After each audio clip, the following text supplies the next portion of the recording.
Olá, pessoal, sejam bem-vindos a mais um vídeo.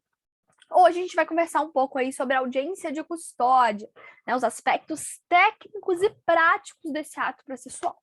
Bom, primeiro, para quem não me conhece, meu nome é Letícia Landim, sou advogada, especialista em ciências penais pela PUC Minas, residente na pós em residência jurídica da Universidade Federal Fluminense e professora nos cursos de extensão jurídicos do Centro Universitário de Barra Mansa, e também tenho meus próprios cursos ali na Hotmart. Inclusive, vou deixar para vocês ali os links de inscrição e para compra dos meus cursos aqui na descrição do vídeo para quem tiver interesse, tá bom? Mas vamos ao que interessa, né? A gente vai introduzir aí o tema de audiência de custódia. Eu fiz aqui o material para vocês. E a primeira coisa é a gente entender o que é uma audiência de custódia, né? A audiência de custódia é um ato processual aonde a gente vai levar para o juiz, diante do juiz, aquela pessoa presa, né? Presa ali em flagrante, para que ela possa ser ouvida pelo juiz. E essa audiência, essa oitiva, tem que acontecer durante o prazo ali de 24 horas, né, da prisão, depois que o juiz recebe o APF, o auto de prisão em flagrante, tem 24 horas ali para a realização da audiência de custódia, né? E nessa audiência vão estar presentes o juiz, o Ministério Público, o advogado, né, a advogada, ou se não foi nomeado um advogado, vai estar ali a Defensoria Pública, tá? Mas ele tem que estar representado ali, né, por algum defensor. Bom, e aí o juiz, nessa audiência de custódia, ele vai o quê? Ele vai apurar, né, as circunstâncias da prisão. É importante, desde já, vocês entenderem que a audiência de custódia ela não serve para falar sobre mérito do processo. Não é uma audiência para você ir colher provas. Para isso, a gente tem a audiência de instrução, né? O próprio nome fala, audiência de instrução, para instruir o processo. A audiência de custódia, como o próprio nome fala, custódia, ou seja, é para falar sobre a prisão, sobre as circunstâncias da prisão, da custódia. Então, é o momento que o juiz vai apurar se o preso sofreu maus tratos, se houve violação da integridade física ou psíquica daquele preso, né? Se houve ilegalidade ou não da prisão, né? Então, por exemplo, se um policial à paisana chega para o Mévio e fala: Mévio, vamos comigo praticar um assalto no banco da esquina. Aí o Mévio vai com ele, chega lá, tem vários policiais já esperando eles chegarem. Ele chega, anuncia o assalto, o policial já vai lá e já decreta o flagrante, né? Isso é o que a gente chama de flagrante preparado, flagrante provocado, né? Que tem uma súmula já, que eu não vou lembrar agora de cabeça, do STJ, que coloca essa situação como um crime possível, né? Equiparado ali ao artigo 17, então a prisão nesse caso seria ilegal. Então, se estiver diante desse fato, o juiz já decretaria ali a ilegalidade da prisão, e aí faz o quê? Relaxa a prisão, né? Porque se a prisão é ilegal, ela tem que ser relaxada. Ou, por exemplo, foi um caso que ficou já claro ali que um policial implantou, ou alguém implantou drogas na mochila do fulano. Então, o juiz já vai fazer o quê? Legalidade da prisão, relaxa a prisão, porque ela é ilegal, né? Porque, no caso, a gente tem um flagrante forjado, né? Então, é uma das coisas que o juiz pode estar analisando aí na audiência de custódia. E também ele vai analisar as demais hipóteses ali do artigo 310, né? Que está ali nos incisos do artigo 310, olha lá. Inciso 1, relaxar a prisão ilegal, que a gente já falou. Converter a prisão em flagrante em preventiva, quando presentes os requisitos do 312 do CPP, e se revelarem inadequadas ou insuficientes as medidas cautelares diversas da prisão. Então, o juiz pode também fixar uma medida cautelar diversa da prisão, por exemplo, retenção de passaporte, enfim, ou, né, se de tudo não adiantar, estiver presente os requisitos do artigo 312, o juiz pode ali converter a prisão preventiva, prisão em flagrante em preventiva. Ou ele pode ainda conceder a liberdade provisória com ou sem fiança, depender do caso, tá? Beleza, agora que a gente já entendeu o que é uma audiência de custódia, agora que a gente já entendeu que a audiência de custódia é um ato processual em que você leva o preso para frente do juiz para que ele possa ser ouvido, para que possa ser esclarecido se ele sofreu maus tratos, seja físico, seja psíquico, se ele teve garantido seus direitos fundamentais, se a prisão é legal ou não, enfim. Depois que a gente já entendeu ali o que é uma audiência de custódia, vamos ver qual que é o seu fundamento jurídico, o seu embasamento legal, né? Onde está embasado, fundamentado, pode ser fundamentado a realização da audiência de custódia. A gente tem a resolução número 213 do CNJ, resolução editada em 2015, inclusive é de suma importância para você que vai realizar uma audiência de custódia, que leia, estude a resolução 213, fica uma dica para meus alunos que vão fazer audiência de custódia simulada, pega a resolução 213 e leia, estude aquela resolução, tá? Para você entender o que pode, o que não pode acontecer, para saber o que você tem que falar, ou como você tem que se posicionar durante ali a audiência, né? Enquanto defesa, enfim. E aí, além dessa resolução 213 do CNJ, né, que é uma resolução editada pelo Conselho Nacional de Justiça em 2015, a gente tem também previsão no artigo 7º, item 5 do Pacto de São José da Costa Rica, que não é, claro, uma previsão clara, né, mas já é um indício ali, um embasamento para a audiência de custódia, que eu até tenho aqui para vocês, deixa eu te mostrar. Tá lá, o Pacto de São José da Costa Rica, artigo 7º, item 5. Tá lá, ó. Toda pessoa presa, detida ou retida deve ser conduzida sem demora à presença de um juiz ou outra autoridade, autorizada por lei a exercer funções judiciais e tem direito de ser julgada em prazo razoável, ou de ser posta em liberdade sem prejuízo de que se prossiga o processo. Sua liberdade pode ser condicionada a garantias que assegurem o seu comparecimento em juízo, tá? Então, quer dizer, apesar do Pacto de São José da Costa Rica não falar de forma expressa, né, clara ali, não mencionar a audiência de custódia, já é um embasamento para a realização de audiência de custódia, que fala ali, ó, toda pessoa presa, detida ou retida deve ser conduzida sem demora à presença de um juiz, tendo o direito de ser julgada em prazo razoável, de ser posta em liberdade, sem prejuízo, né, do prosseguimento do processo. Sua liberdade pode ser condicionada a garantias, né? E aí entram as medidas cautelares diversas da prisão, que está lá nos artigos 318 e 319 do CPP, também artigos importantes aí para vocês que vão realizar a audiência de custódia. 318 e 319 do CPP, que trata das medidas cautelares diversas da prisão, tá? Voltando aqui, então, além da resolução 203 do CNJ, do artigo 7º, item 5 do Pacto de São José da Costa Rica, a gente também já tinha lá em 2011, né, uma redação de 2011, o artigo 306, parágrafo 1º do CPP, né, que a gente vai ver daqui a pouco, mas com o pacote anticrimes, que é a Lei 13.964 de 2019, a gente teve aí os artigos 287 e o parágrafo 4º, que foi introduzido no artigo 310, ambos ali do CPP, que fala expressamente, né, sobre a audiência de custódia. E aí, olha só, coloquei aqui para vocês o artigo 306, parágrafo 1º do CPP, que fala o seguinte: em 24 horas, após a realização da prisão, será encaminhado ao juiz competente o auto de prisão em flagrante. E caso o autuado não informe o nome de seu advogado, cópia integral para a Defensoria Pública. Perceba, o parágrafo 1º do artigo 306 do CPP, ele fala para a gente, ele traz ali a menção ao prazo de 24 horas para que o juiz tome consciência da prisão em flagrante. Então, dentro de 24 horas, tem que ser remetido, enviado, entregado para o juiz o auto de prisão em flagrante. Tem que ser também remetido para a Defensoria Pública ou para o advogado, caso o preso tenha indicado, né? Tem que ter a comunicação da família. Então, o parágrafo 1º traz ali a menção ao prazo de 24 horas, mas apenas para a comunicação ao juiz, à defensoria, ao advogado, etc. Mas não fala nada sobre a realização da audiência de custódia. Aí, com o pacote anticrimes, que é a Lei 13.964 de 2019, que introduziu no artigo 310, o parágrafo 4º, que fala o seguinte, olha lá, o parágrafo 4º do artigo 310 do CPP.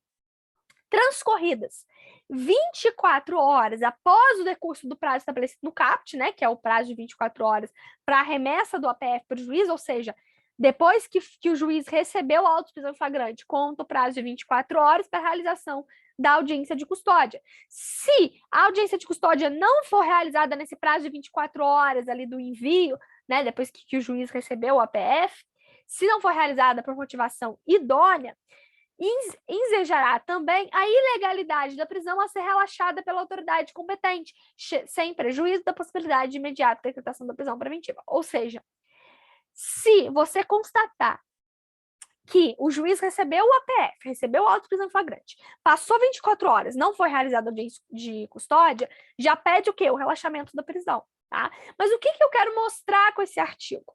Eu quero mostrar para vocês que agora, com a redação determinada pelo pacote de crimes, né, em 2019, o CPP passa a falar expressamente sobre a audiência de custódia e não só mencionar, mas também trazer um prazo, que é o prazo de 24 horas. Porque antes ali, a gente viu, né, o artigo 306, parágrafo 1º do CPP, só fazia menção ao prazo de 24 horas para a remessa, para o envio do APF para o juiz, mas não falava nada sobre o prazo de realização da audiência de custódia. Aí, com a redação determinada pelo PAC, no parágrafo 4º do artigo 310, passa a ser mencionada ali que o prazo para a realização de audiência de custódia é 24 horas a contar, né, do recebimento, do envio ali para o juiz do auto de prisão em flagrante, tá? Ok. Bom, outra coisa. Antes, a gente tem aí o artigo 287, né, que também é um fundamento, uma base legal para a audiência de custódia. Esse artigo 287 CPP, ele também foi inserido pelo pacote de crimes, né, pela Lei 13.964 de 2019. E o artigo 287 fala o seguinte: se a infração for inafiançável, não couber fiança, né, a falta de exibição do mandado não obstará a prisão. E o preso, em tal caso, será imediatamente apresentado ao juiz que tiver expedido o mandado para a realização de audiência de custódia. O que esse artigo 287 traz de novidade, de interessante para a gente? É algo que o STF já vinha decidindo e agora está aí expresso no artigo 287 do CPP, que é o quê? Que a audiência de custódia, ela não vai ser realizada apenas diante de uma prisão em flagrante. A gente pode ter também uma audiência de custódia diante de uma prisão preventiva, né? Que é o que deixou claro aí o artigo 287, quando fala ali, né, que foi expedido o mandado e aí o preso tem que ser imediatamente apresentado ao juiz para a realização de audiência de custódia.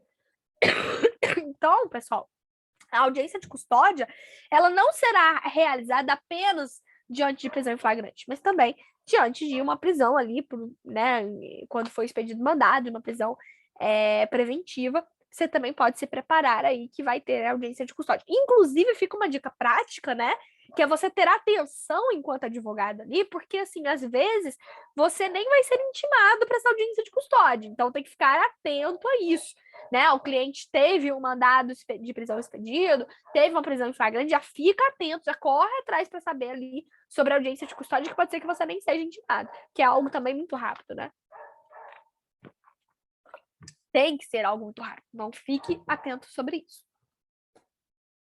Bom, uma outra questão aqui, antes da gente entrar na finalidade, né, no objetivo da audiência de custódia, é se a audiência de custódia ela pode ser realizada por videoconferência. Bom, primeiramente não poderia, mas aí a gente teve a resolução 357 do CNJ, ditada em 2020, que alterou a resolução 329 do CNJ, também de 2020, que agora, em seu artigo 19, fala o seguinte: admite-se a realização por videoconferência da audiência de custódia prevista nos artigos 287 e 310, ambos do CPP, e na resolução do CNJ número 203 de 2015, quando não for possível a realização em 24 horas de forma presencial. Ou seja, se não tiver viabilidade, se não tiver como fazer a audiência de custódia de forma presencial, respeitando o prazo de 24 horas, então é melhor, é preferível que faça audiência de custódia por videoconferência,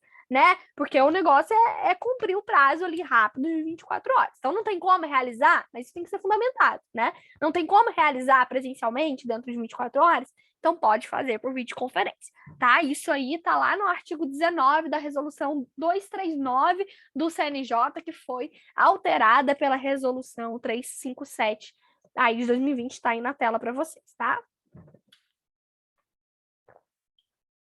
Bom, agora que a gente já entendeu aí aonde está regulamentada a audiência de custódia, vamos entender qual é a finalidade da audiência de custódia, para que serve a audiência de custódia. A audiência de custódia, pessoal, ela serve para a preservação dos direitos fundamentais do preso, né, que está lá assegurada pela Constituição Federal, né? O respeito ao princípio da não culpabilidade. O que é o princípio da não culpabilidade? É a presunção de inocência, né? É a presunção de inocência. Garantia da integridade física e moral do preso, né? Então, a audiência de custódia ela serve também para assegurar a integridade física e moral, psíquica do preso, né? Porque se ele foi de alguma forma abusado, maltratado, seja fisicamente ou psicologicamente, isso tudo vai ser apurado durante a audiência de custódia, tomadas devidas providências, né? Como, por exemplo, encaminhamento para uma assistência social, né? Para um órgão de assistência ali psicológica, enfim. E também, né, a apuração ali em relação aos agentes, né, que cometeram os maus tratos. Depois, garantia do devido processo legal, né? Porque durante a audiência de custódia o juiz vai verificar se foi respeitado, né? O devido processo legal está ali, se foi respeitadas as garantias legais, né? Enfim. E também a excepcionalidade da prisão. Então, uma das finalidades da audiência de custódia é a excepcionalidade da prisão. Como assim? Só vamos decretar a prisão preventiva em último caso. Se não for suficiente as medidas cautelares diversas da prisão, se não der para decretar a liberdade provisória, se não for caso de nulidade de prisão legal, aí sim, né, e preenchidos os artigos lá 312, aí sim a gente decreta a prisão preventiva. Mas essa prisão preventiva, ela é excepcional, pelo menos deveria ser, né, excepcional, tá? E aí, ainda sobre a finalidade, deixa eu ver se eu... ainda sobre a finalidade da audiência de custódia, então, você tem que ter muita atenção, né, a isso. Daqui a pouco a gente vai falar sobre os documentos que você tem que levar na audiência de custódia, todo o procedimento da audiência de custódia, mas é sempre ter em mente ali que a audiência de custódia ela não é para discutir mérito, né? Mas sim para apurar se aquele preso teve a sua integridade física ou psíquica violada, né? E para mostrar para o juiz e para o Ministério Público que a prisão preventiva ela é excepcional. Então, se tiver como decretar uma medida cautelar diversa da prisão, com apreensão de passaporte, outras coisas que estão lá nos artigos 318 e 319 do CPP, a gente faz tudo para evitar a prisão preventiva, que é a última coisa que pode acontecer. É excepcional, tá? Bom, quais são os possíveis resultados da audiência de custódia? Eu coloquei para vocês, né? Tá aí na tela. Quais são os possíveis resultados da audiência de custódia? Bom, os possíveis resultados da audiência de custódia é o relaxamento de eventual prisão ilegal, se o juiz verificar que a prisão foi ilícita, né, como naqueles exemplos que eu dei para vocês, de um flagrante forjado, de um flagrante provocado, ou alguma situação ali que traga uma ilicitude para aquela prisão, e aí o juiz tem que relaxar, está lá no artigo 310, inciso 1, né, relaxar a prisão ilegal, tá? O juiz pode ainda conceder liberdade provisória com fiança ou sem pagamento de fiança, dependendo do caso, está lá no artigo 310, inciso 3 do CPP. O juiz pode substituir a prisão em flagrante por uma medida cautelar diversa da prisão, que está lá nos artigos 318 e 319 do CPP. O juiz pode, por último, né, excepcionalmente, se não tiver outra solução, ele pode converter a prisão em flagrante em prisão preventiva. Inciso 2, parte inicial ali do artigo 310, né? E também o juiz pode dar outros encaminhamentos, né? Como, por exemplo, encaminhamento de natureza assistencial, como eu falei para vocês. Se ficar ali declarado, constatado que o preso sofreu alguma violência psíquica, física, o juiz pode encaminhar para um médico, pode encaminhar para um psicólogo, para algum órgão de assistência de natureza assistencial, tá? Também há outra providência que o juiz pode tomar no final da audiência de custódia, tá bom? Então tá aí para vocês os possíveis resultados da audiência de custódia. Bom, eu coloquei para vocês na tela o esquema sobre a dinâmica, né? Sobre como funciona. Eu tô tentando não tampar aqui na tela com a minha carinha aqui, mas não tem jeito, vou deixar aqui. Como que funciona a audiência de custódia, né? A dinâmica da audiência de custódia. Primeira coisa que a gente tem ali é a apresentação do custodiado, né? O custodiado, o preso, ele vai ser apresentado para o juiz para que a gente tenha ali a realização da audiência de custódia. E aí, quando esse custodiado ele é apresentado para o juiz, você tem que observar a questão das algemas, tá? A resolução número 213 de 2015 do CNJ, né, do Conselho Nacional de Justiça, ela fala que as algemas que a pessoa ali, o preso, né, quando é levado para audiência de custódia, ele não pode estar algemado, salvo a necessidade para resguardar ali a integridade física dos presentes, etc. Mas tudo isso tem que constar em termo, tem que estar por escrito. Então, qual que é a primeira coisa que você tem que fazer? O seu cliente chegou na audiência de custódia com algema, pela ordem e excelência tem que ser retirada a algema para, né, obedecer ao regimento ali do CNJ, né, a resolução 213 do CNJ. Se o juiz entende que tem que ser mantida a algema, ou o Ministério Público entende que tem que ser mantida a algema, isso tem que constar em ata. Por quê que o juiz e o Ministério Público entendem que tem que ser mantida a algema? Isso tem que constar em ata. Ou se você, pode acontecer, você enquanto advogado, também tem receio, tô com medo do meu cliente querer fugir. Então, assim, eu também entendo que ele tem que ficar algemado. O que você faz? No começo da audiência, você fala com o juiz, olha, eu não me oponho sobre o uso de algemas nesse caso. E aí o juiz tem que fazer constar isso em ata, tá? Mas isso tem que estar em termos. Por quê? Porque a resolução 213 do CNJ exige assim, a gente tem que cumprir, né? Então, a primeira coisa é observar isso, gente, no dia a dia passa batido. Mas tenha atenção a isso, né? O seu cliente entrou na audiência de custódia ali na sala com algema, já pede para o juiz a retirada. Se o juiz ou o Ministério Público entender que ele tem que ficar algemado, então que conste isso em ata, tá? Porque tem que estar isso em ata, até porque se não tiver, até um caso de nulidade. Então tem que ficar atento a isso, tá? Nulidade do ato, né? Beleza. Depois que ele foi apresentado ali, então, dentro de 24 horas, né, para audiência de custódia, o juiz vai começar a ouvir o preso, né? A gente tem ali as perguntas, né, que o magistrado vai fazer. Mas antes do juiz começar a indagar, a fazer as suas perguntas, o juiz tem que orientar, tem que avisar o preso ali, né, que ele pode ficar em silêncio. E aí você tem que ter muita atenção a isso, você atuando ali como advogado, como advogada,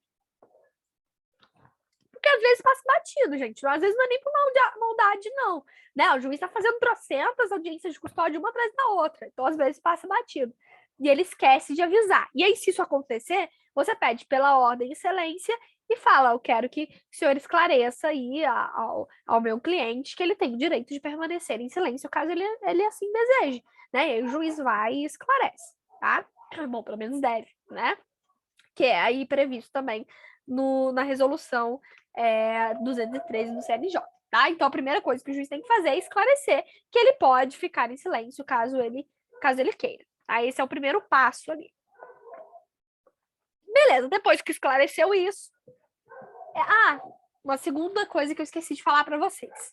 Além da questão da algema, tem que ficar atento também, perguntar para o seu cliente, ainda daqui a pouco eu vou falar para vocês como orientar o cliente para audiência de custódia, a gente vai falar disso também, mas você tem que perguntar para o seu cliente se está presente ali na audiência, no ato, algum dos policiais que fizeram a prisão em flagrante dele, né, que fizeram a prisão dele. Por quê? A resolução 213 do CNJ veda, proíbe que policiais que tenham participado da prisão estejam presentes na audiência. Por que isso, pessoal? Porque uma das finalidades, um dos objetivos da audiência de custódia é o quê? Apurar se o preso sofreu maus tratos, se houve violação da integridade física, psíquica daquele preso. E aí, se ali está presente os policiais que fizeram a prisão dele, que torturaram ele, enfim, ele vai ficar inimido de falar, ele vai ficar com medo de falar. Então, a primeira coisa é, pergunta para o seu cliente, um desses policiais que estão aqui fazendo a sua escolta, que está aqui na sala de audiência, eles fizeram a sua prisão, eles participaram da sua prisão? Participou. Então, o que você vai fazer? Pede, né, pela ordem juiz, ali pede a palavra para o juiz e fala, eu quero, né, que o senhor peça para que esses policiais se retirem da sala de audiência para que a gente possa cumprir ali com a resolução 213 do CNJ, tá? Porque não pode estar presente, né, para não macular o ato, né? Não pode estar presente ali no ato, na audiência, um dos policiais que realizaram a prisão em flagrante, tá? Então fiquem atentos a isso. Beleza. Depois de observado tudo isso, o juiz falou ali pro seu cliente que ele tem direito de permanecer em silêncio, o juiz vai fazer o quê? Perguntas para o seu cliente. E aí, pessoal, tem que ficar atento, porque essas perguntas, elas não podem ser de natureza de mérito.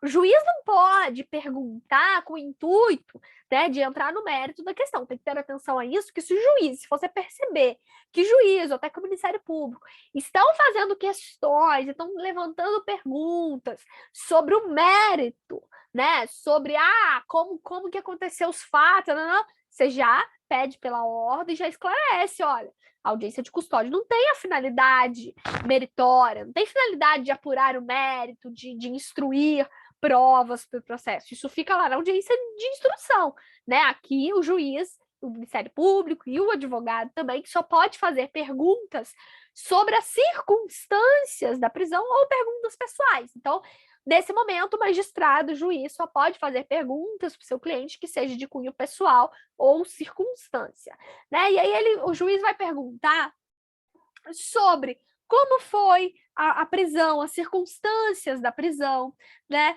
Vai falar, vai perguntar se ele tem filho, se tem filho menor, se paga pensão, se tem trabalho com carteira assinada. Se for mulher, tem que perguntar se é grávida, né? Porque se for grávida, se estiver grávida, tem alguns requisitos específicos, né? Alguns tratamentos específicos, caso ela seja presa preventivamente.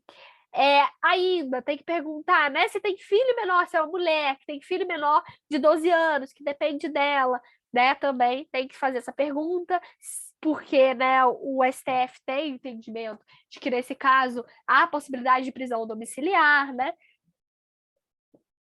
Então, tudo isso o juiz vai perguntar. É claro, gente, que a gente tem que levar ferro e fogo. Se o juiz esquecer de perguntar, de fazer essas perguntas, na hora que ele te der a palavra, você pega e faz. Se você perceber, o juiz esqueceu de perguntar se ela está grávida, você pega e faz. Esqueceu de perguntar se ela tem filhos, se ele paga pensão, enfim, tudo isso. Se ele trabalha de carteira assinada, se ele tem residência fixa, se o juiz não perguntar na sua hora, você pergunta, tá?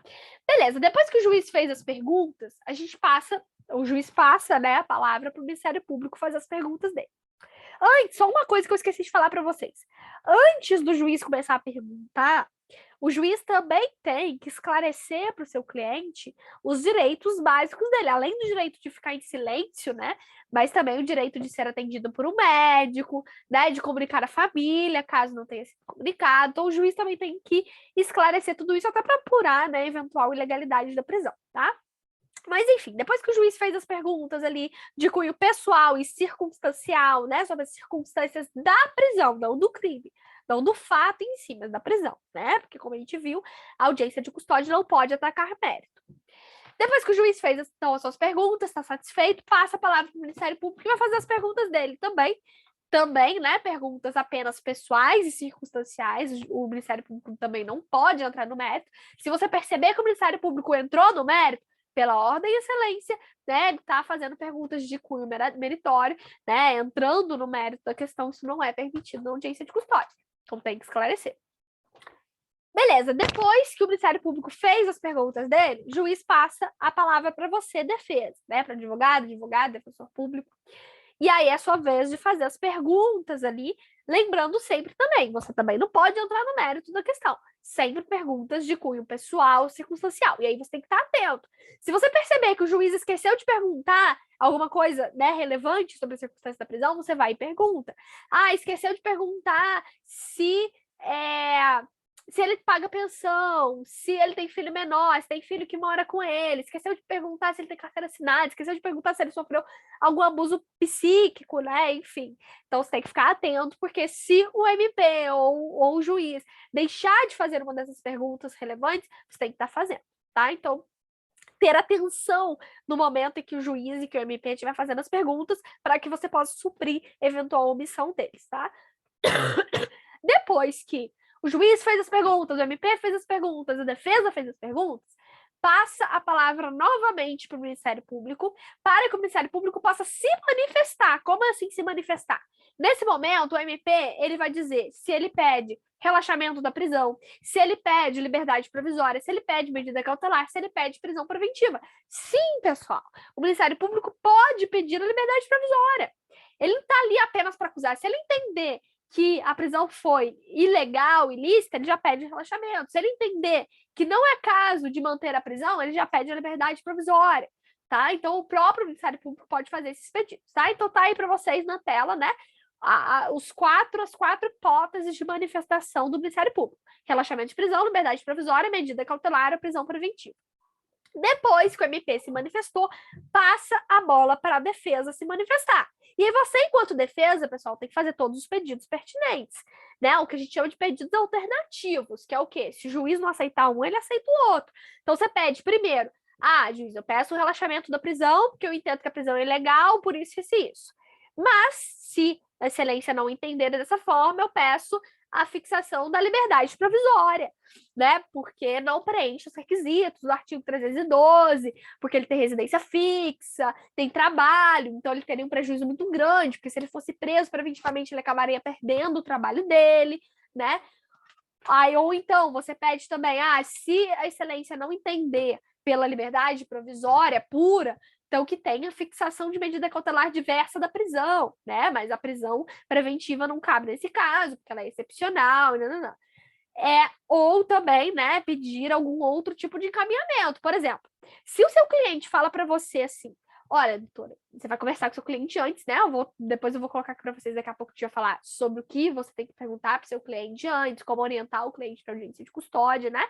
E uma das coisas que você tem que verificar é se o seu cliente passou por exame de corpo de delito, né? E se ele tá com alguma marca física. Porque se o cliente falar assim: doutora, eu passei por exame de corpo de delito, sim, mas depois que eu fiz o exame, eu fui violentado, eu fui agredido novamente. Então, o que você vai fazer? Já vai pedir ali também para que o juiz fixe, né, coloque ali a realização de um novo exame de corpo de delito no fim da audiência de custódia. Ele já vai sair da audiência de custódia, já vai para a realização do exame de corpo de delito, tá? Então, tem que fazer ali todos os pedidos pertinentes, né?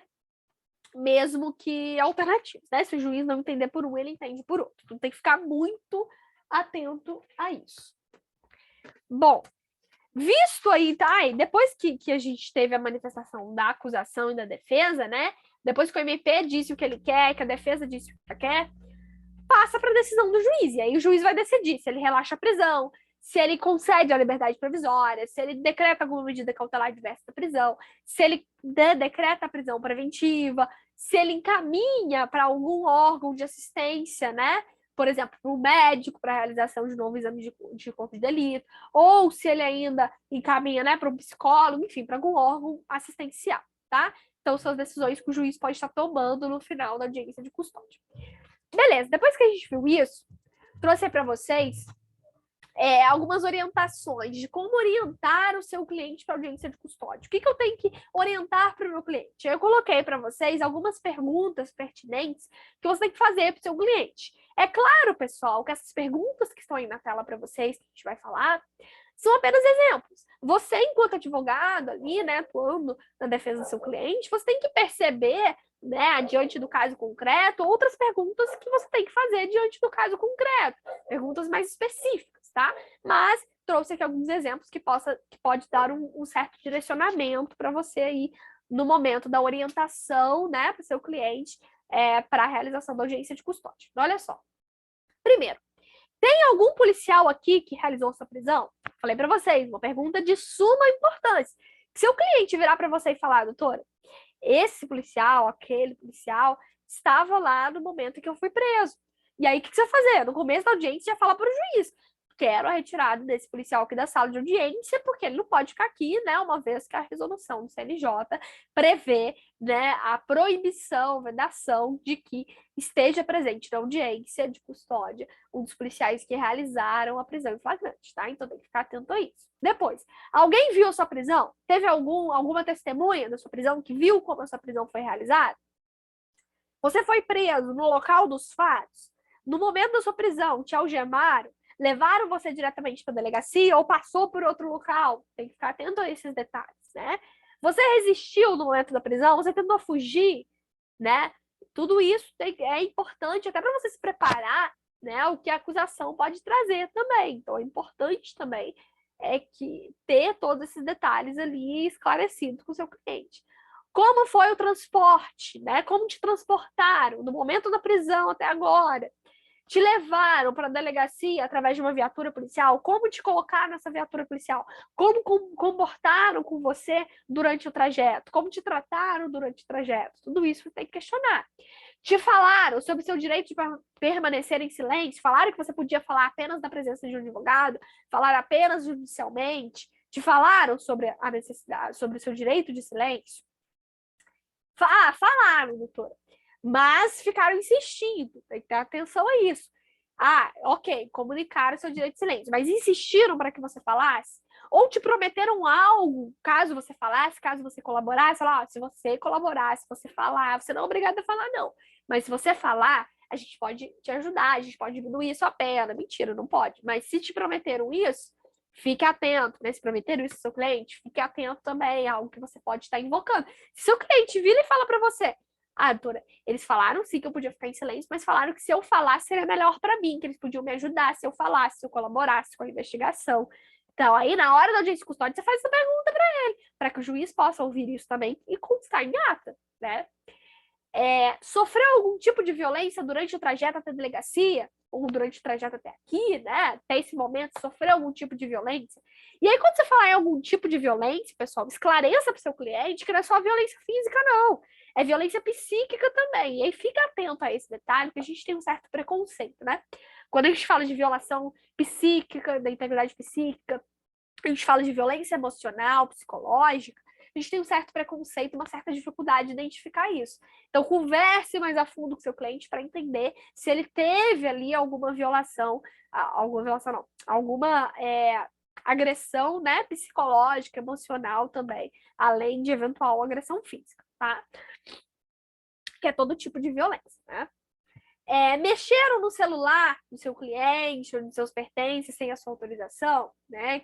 Que aí, se acontecer isso também, você já tem que fazer essa pergunta onde é custódia, mandar constar em ata, para, né, enfim, deixar claro ali a questão também de uma possível adulteração, enfim, tá? Fez exame de corpo de delito? E aí tem que perguntar, fez, mas fez o exame de corpo de delito lá no início. Aí o seu cliente fala, fiz o exame de corpo de delito, mas fui agredido depois. Aí lá na audiência de custódia, você tem que pedir para o juiz para que designe, né, um novo exame de corpo de delito assim que acabar a audiência. Aí, acabando a audiência de custódia, ele já é remetido para fazer o exame de corpo de delito. Deixaram você se comunicar com a sua família? Falaram para você sobre o seu direito de falar com o advogado ou com o defensor público, caso você não possa pagar para um advogado? Tem que estar, né, ciente sobre isso também, né? Porque a lei, o CPP, a resolução exige, né?